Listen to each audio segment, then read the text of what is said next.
Hello everyone, Coping Skills here, back with more Nightwish. That's right, the greatest show on Earth.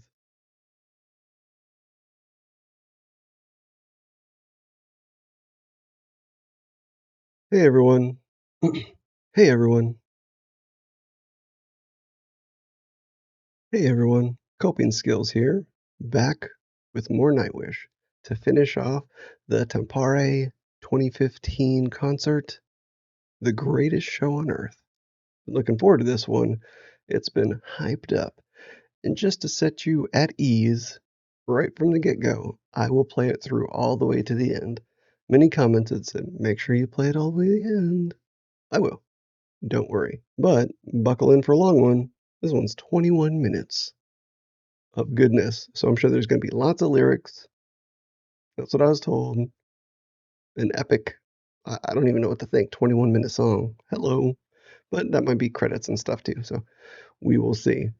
In any case, I am a licensed mental health counselor. Started doing reaction videos to try to raise mental health awareness. So you may get some interjection from my mental health counselor brain from time to time to try to improve everybody's mental health. If you like the content, consider subscribing. I really appreciate it. Maybe like the video and leave a comment. If you really, really like the video, maybe become a channel member or buy me a coffee. Link to that is in the description of the video. Without further ado, Koskettimet, Tuomas Holopainen.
all right, 3 minutes in of just pure beauty, That was awesome. Fireworks show.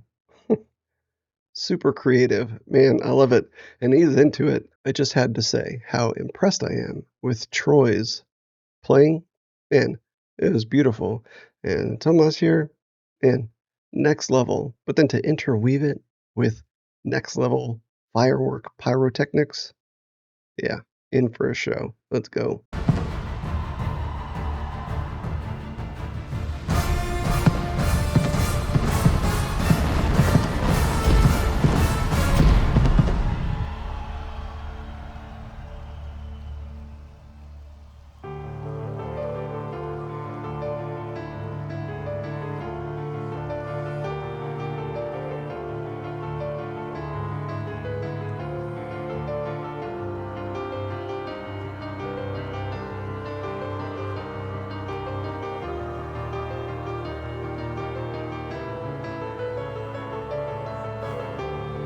I love that lighting.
After sleeping through 100 million centuries, we have finally opened our eyes on a sumptuous planet, sparkling with color, bountiful with life.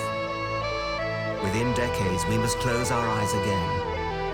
Isn't it a noble and enlightened way of spending our brief time in the sun? To work at understanding the universe and how we have come to wake up in it.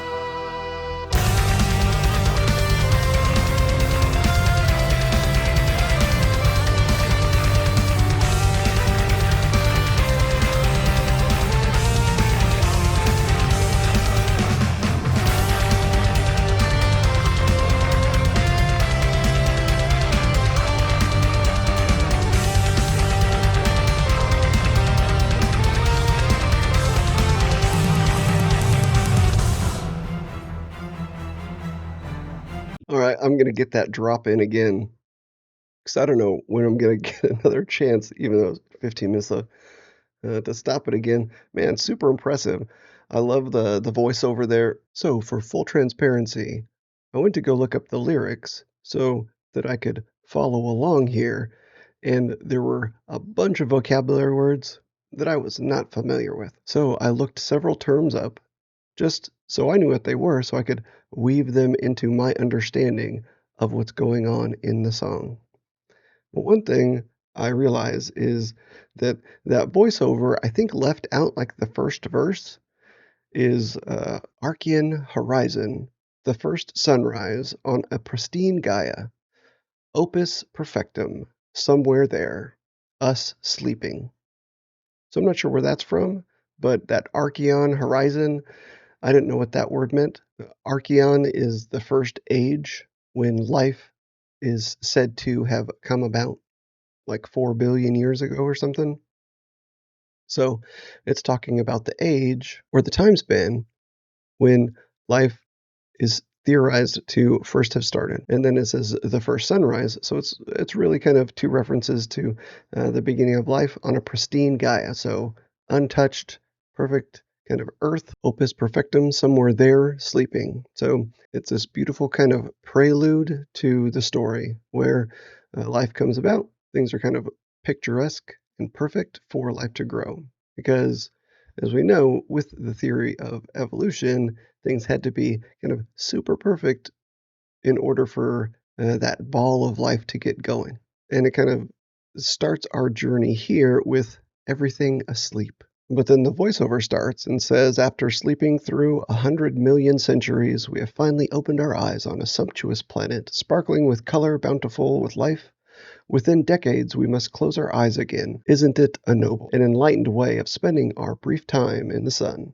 To work on understanding the universe and how we have come to wake up in it. So to set the stage for the greatest show on earth, which is life, almost quantifying the whole thing as all of life is spent trying to understand life before life is gone. And it's described as this noble and enlightened way to spend that time with the most basic existential question of them all. What is the meaning of life?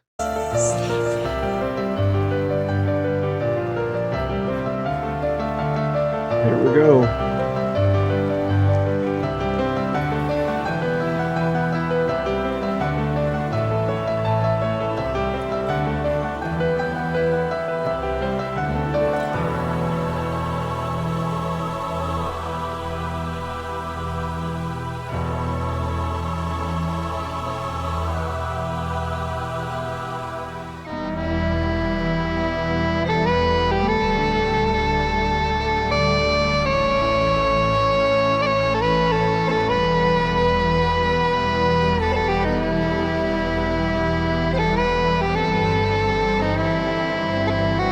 I wanted to rewind it also to the images that they have on the screen behind here is this shell that's very often used to describe the golden ratio, which is an irrational number, which means that you can't divide it out perfectly. It's got an infinite number of decimal places behind it, much like pi. And this ratio is found in so many different forms of life. So even though it's an irrational number, it basically shows that there's order in the universe out of the chaos. It's a beautiful thing, the golden ratio. But yeah, I love these images behind it and just kind of wanted to call those out before we get into the next bit of this song.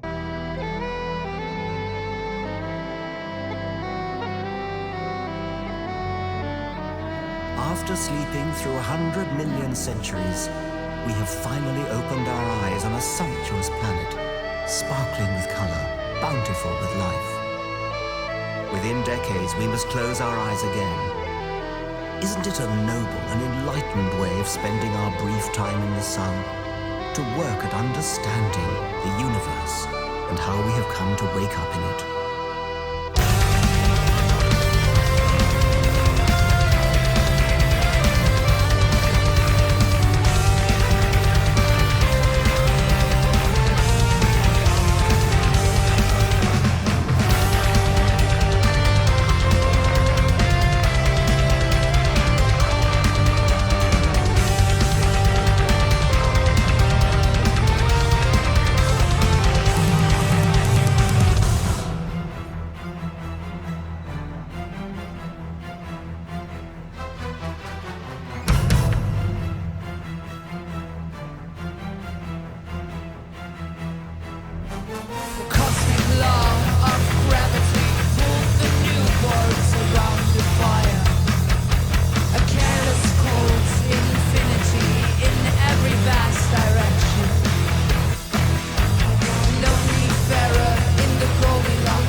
I gotta hear that again. But first, the lyrics that she went over there, man, the pacing was really ominous and robotic. It was beautiful, but man, I never seen that from Floor before, so that was kind of cool, interesting. And the lyrics are: the cosmic law of gravity pulled the newborns around a fire, a careless, cold infinity in every vast direction. Lonely farer in the Goldilocks zone, she has a tale to tell. Into the stellar nursery, from the stellar nursery into the carbon feast. Enter Luca. So yeah, this first bit is basically like the creation of the solar system, right? The newborns are the planets around the fire, which is the sun. But it almost kind of makes you think like a campfire. But no, but we're talking about the vastness of space. And then lonely farer in the Goldilocks zone. I had to look up Goldilocks zone, but that's basically Earth is just far enough away from the sun, but close enough to the sun to basically give us the temperature and ecosystem viability that we have here on Earth. So that Goldilocks zone is something when astronomers are looking out there into the vastness of space, they're looking for planets or moons that are in that Goldilocks zone that may be appropriate for life. She has a tale to tell from the stellar nursery to the carbon feast. I think this is talking about like an asteroid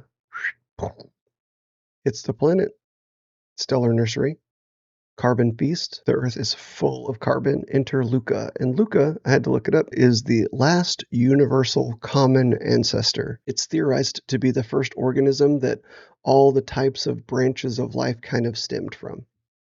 Very interesting, but that's what Luca is. So basically, asteroid comes in, boom, on Earth, things happen. We have the first little bits of life. And then the tapestry of chemistry. There's a writing in the garden, leading us to the mother of all. These chemical processes leading to Luca, which is kind of the mother of all things on Earth, is kind of the premise here.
We're going to get into a little bit here, so I want to hit those lyrics real quick before we move into the next phase of this epic song. It goes, we are one, we are a universe, forebears of what will be, scions of the Devonian Sea. So this we are one universe is kind of talking about Luca, that kind of first spark of life, and then forebears of what will be, because the theory is that all forms of life kind of sprung from this one Luca, and then scions of the Devonian Sea was really cool because the Devonian Sea was the period of evolution theorized to be that there were only fish. So the sea was full of fish, but nothing living on the land yet. And if you saw the screen behind them, it was just a bunch of fish. So really weaving in the lyrics to the background again. And then eons pass, writing the tale of us all, a day-to-day new opening for the greatest show on earth. So a lot of time passes, the tale is unfolding, and then we have the greatest show on earth, life. And then ion channels welcoming the outside world to the stuff of stars, bedding the tree of a biological holy enter life. So ion channels, I think, is referring to basically light, the stuff of stars. They give us light. And then bedding a tree of a biological holy is talking about the first kind of green, right? The first life on land. And life on land isn't possible without light. And then enter life. So a really cool song that's just kind of interweaving the entire kind of theory of evolution.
Of what will be, science of the Devonian Sea. Aliens pass, writing the tale of us all. A day-to-day new opening for the greatest show.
Yeah, I want to rewind that a little bit and go back into this little part. But yeah, picked out a few words there, something about Lucy, which, yeah, I think we'll get into here. So then the lyrics go on, after a billion years, the show is still here. Not a single one of your fathers died young. The handy travelers out of Africa, little Lucy of the afar. Billion years has passed. We finally get to mammals and animals, and I really loved like the sounds and things that Flora was doing there. You could almost kind of tell the Jurassic period going by with dinosaurs, and then it was like, the time of the apes, gorillas, and now the lyrics come in and talk about Lucy from afar. So afar is like the region of Africa that's like right around the Horn of Africa, around Ethiopia, where they found what they call Lucy, which is a prehistoric specimen that at the time they claimed to be kind of like the quote unquote missing link between ape and man. So um,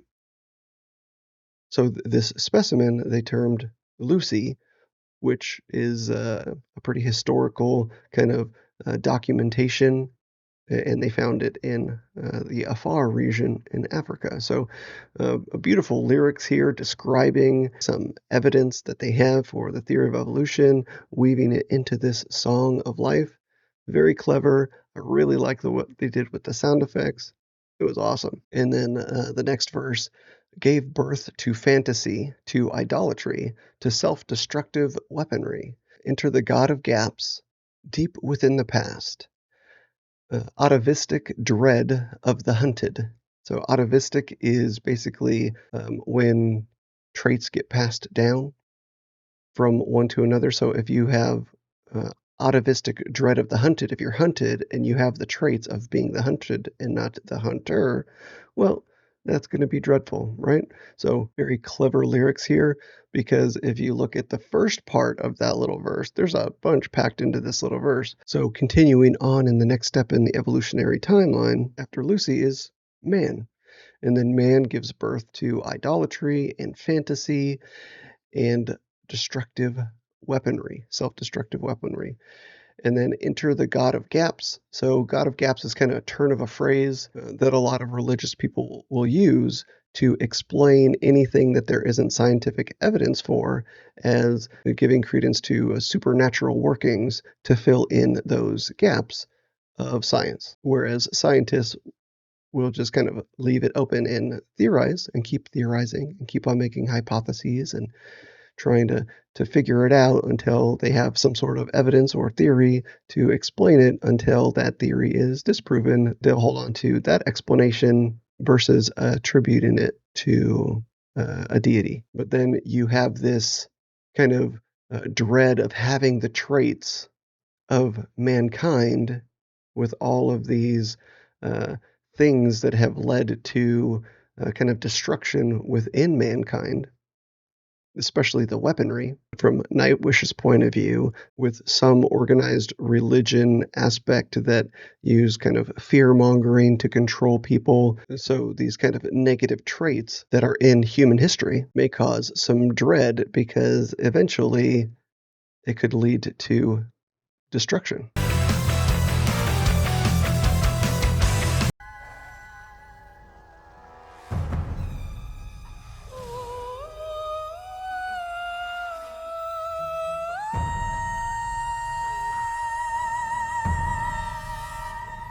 And this part's so cool.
All right. Yeah, that was awesome. That was beautiful. We'll get back to it here in a second, but yeah, I wanted to go through some of the other lyrics. One of the things that stood out to me a little bit after thinking about that atavistic dread, so these traits that we pass down. In the context of this song, it really makes my brain go towards biology and biological traits and genetics and things like that. However, in the psychological field, hello, I'm a counselor, there's an ongoing debate on what is responsible for human behaviors, whether it's nature or nurture. And most commonly, it's a blend of both of those things. However, there is some credence to both being extremely impactful. So, some of these things aren't necessarily biological traits that we pass down, but they're more psychological traits that we pass down. So, from a mental health perspective, I just wanted to encourage everybody to really understand that we don't just pass down our genes to our children, but we also model our behaviors. And they see it, they pick up on it, whether we intend it or not. They're always watching us. They're looking for us to how to behave. So we have to be better if we want our children to be better. We have to break generational cycles, like generational cycles of abuse, patterns of addiction, those type of things. Some of those have a biological underpin, but primarily goes into nurturing and decision making and those type of things.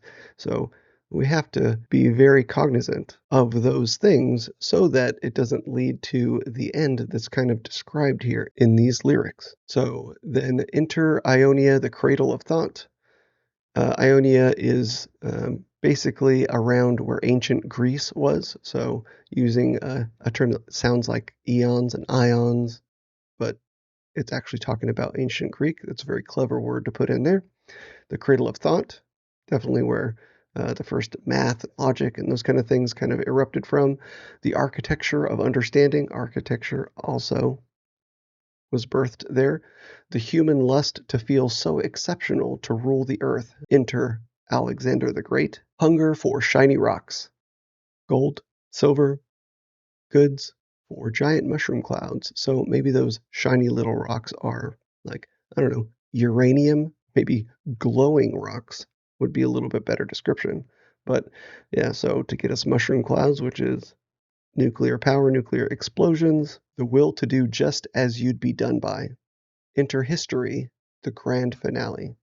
So I think it's kind of describing this mutually assured destruction type of mentality. And then the very interesting lyric, enter rat kind. So I had to look this up, but the man who gave the preface at the beginning of this concert, Richard Dawkins, had a little theory of rat kind, which would be that if there was a nuclear holocaust and all mankind was dead, that somehow rats would probably survive. And then rats would take on the evolutionary burden of growing. And then eventually there would be intelligent rats that would be much like humans. There was a statement from something that Richard Dawkins wrote kind of pertaining to this, and something I read when I looked it up, which was being curious if these rat kind would look into the history, dig up these fossils of us, and understand what came before them and what gave them the opportunity to become rat kind.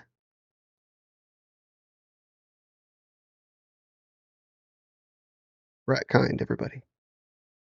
But then the lyrics go on to say, man, he took his time in the sun. Man, we took our time on earth, had a dream to understand a single grain of sand. He gave birth to poetry, but one day he'll cease to be. Greet the last night of the library. And then it repeats that a couple times until we get into the we were here bit. But yeah, beautiful. I love how it's just kind of taking you through these almost acts of the journey of the evolutionary theory.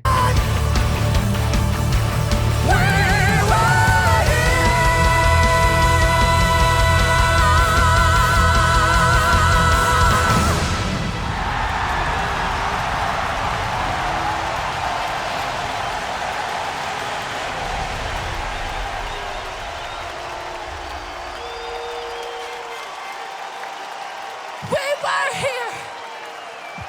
Kiitos.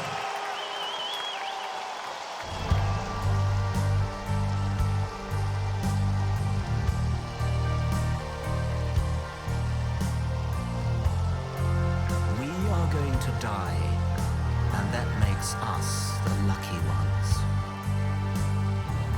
Most people are never going to die because they're never going to be born. The potential people who could have been here in my place, but who will in fact never see the light of day, outnumber the sand grains of Sahara. Certainly those unborn ghosts include greater poets than Keats, scientists greater than Newton. We know this because the set of possible people allowed by our DNA so massively exceeds the set of actual people. In the teeth of these stupefying odds, it is you and I, in our ordinariness, that are here. We privileged few who won the lottery of birth against all odds. How dare we whine at our inevitable return to that prior state from which the vast majority have never stirred?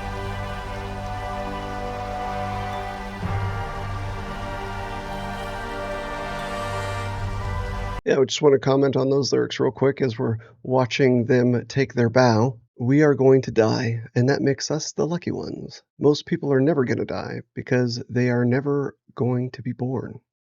The potential people who could have been here in my place, but who will never in fact see the light of day, outnumber the grands of the Sahara.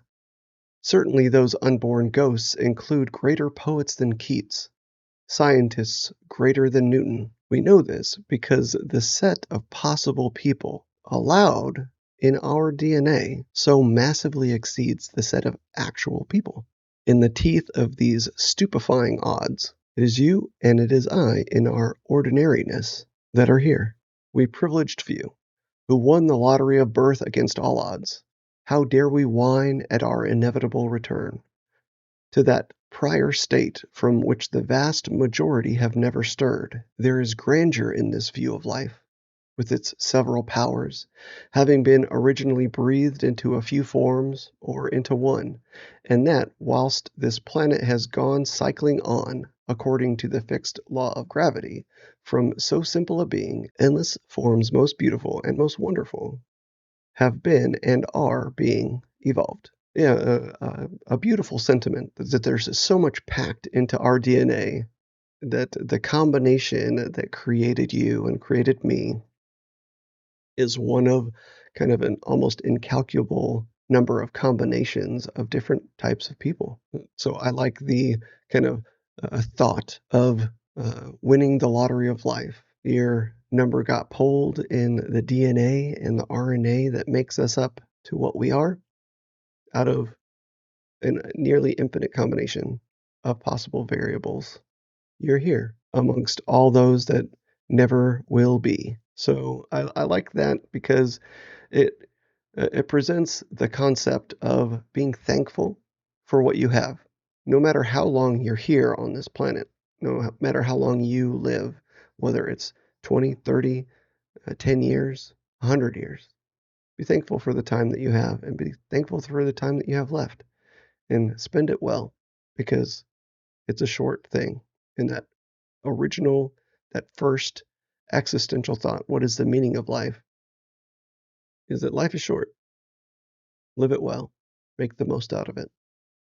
Make the most out of your life. Make the most out of the time that you have. Make an impact where you feel it's best. Put your time and energy into something that you feel is beneficial to you and your family and to mankind. I think that's a beautiful message.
There is grandeur in this view of life, with its several powers having been originally breathed into a few forms or into one, and that whilst this planet has gone cycling on according to the fixed law of gravity, from so simple a beginning, endless forms most beautiful and most wonderful have been and are being evolved.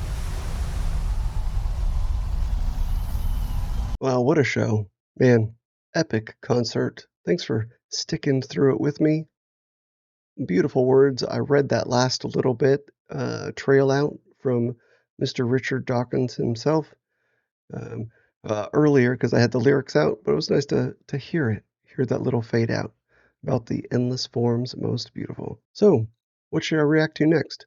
What I was thinking of doing was I wanted to pull out a couple of songs and maybe do them as kind of standalones, like Poet and the Pendulum. I really want to do that. I also was thinking of doing a live stream of the entire Wembley concert, because that's another one that I was told was epic. So that would be cool. But I want to go into the history books and forward in the future.